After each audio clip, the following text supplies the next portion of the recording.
I think the Matrimandir is not fully yet discovered.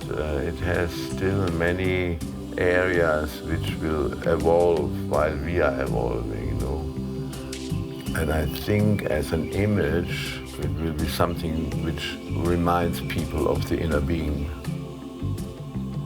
Finding yourself in company, in a collective setting. I think that's the role what the Matrimandir for me now plays.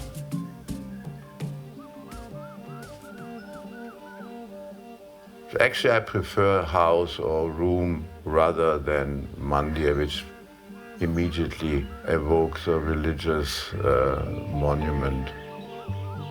The mother has many facets. She can be a grandmother, she can be the divine incarnation, she can be the mother executive of the ashram, she can be an older sister.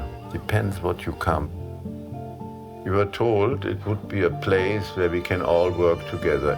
And I remember coming there, and it was hard ground, it was cement ground, it was, you know, the crowbar with all your weight wouldn't even penetrate. Then message came, no, you're doing it all wrong, you are on the wrong place, digging the foundation for the Matrimandir. You have to move 20 meters this way. And we just filled in the soil again. And it was like a kar seva, work for karma yoga, for the sake of working. Work at the Matrimandir truly became the point of cohesion. Next Saturday we have a huge concreting for one of the feet of the Matrimandir, a huge amount of concreting. Everybody should come, and the children came, and somebody made some docile, and somebody brought the drinking water, and kids were sleeping on the piles of sand, and 24 hours concreting. It was a very, very beautiful event. People who know about construction, they just go and touch the concrete. I've never seen concrete like this.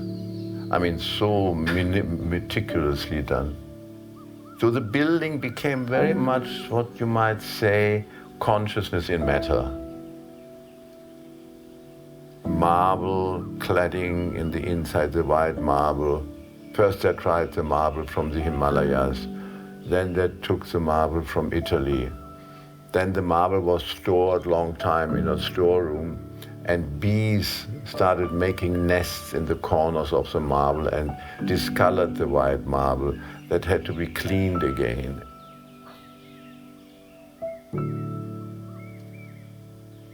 The largest artificial crystal was cast by Zeiss Icon, the famous German optical company, 70 centimeter. They had to do it once or twice because it needs about a year of cooling. I would like to experiment one thing. It's an old dispute going on whether the globe should be translucent or transparent. It's in the moment it is transparent. So if you happen to sit opposite to someone, you see that person opposite. It doesn't really disturb me, but it would be interesting to see how it would be if it were translucent. I have a sense if the light would be reduced.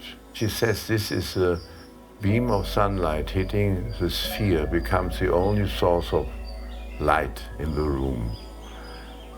You would then see much stronger the beam hitting that sphere, and the sphere would, by being translucent, be like glowing. We had exhibitions, we had competitions, not only on the gardens, but on the cover of how should the Matrimandir be covered, because Pierre did not dictate anything, and it was left to us to come to something, I don't know. We were thinking of leaving it open. Some green workers wanted creepers. Some people felt, no, it should be covered with mirrors. It would be wonderful to see the clouds passing in the mirrors.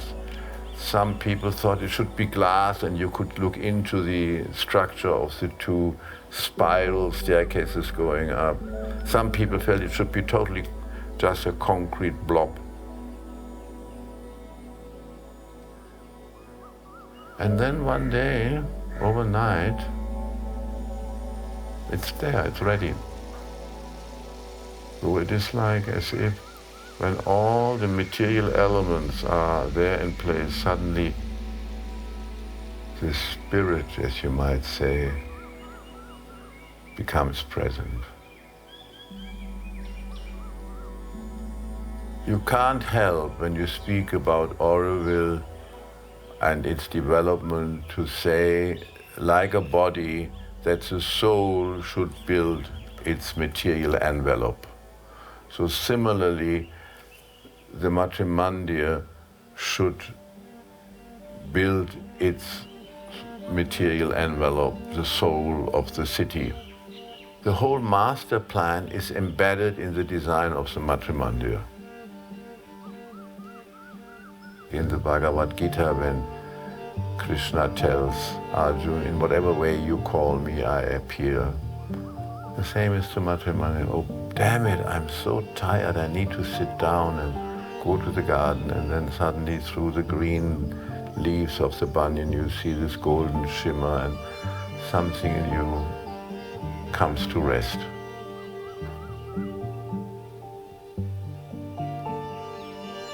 And we all did it, but we are all veteran syndromes. We're all stuck in it somewhere, you know. And I'm trying to run away when people say, oh, it's not at all like it was when we used to come here. And it's not, and I get so bored with it, I run away from it. But my dream for the future is to be young enough to realize Auroville will always be special, but not limited anymore. It will be spread out all over the world.